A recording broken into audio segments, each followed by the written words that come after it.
मरकजी जामे मस्जिद मानसेरा में तमाम मकादिबे फिक्र के मुतफिका फैसला के बाद ये तय पाया है कि अहलियान मानसेरा इस माह के बिजली के जालमाना बिल अदा नहीं करेंगे।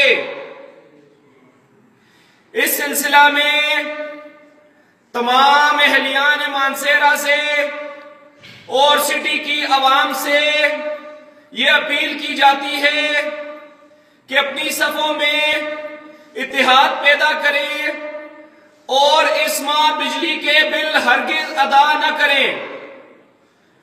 और इसी सिलसिला में 28 अगस्त बरोज सोमवार पूरे जिला मानसेरा में शटर डाउन हड़ताल का ऐलान भी किया गया है।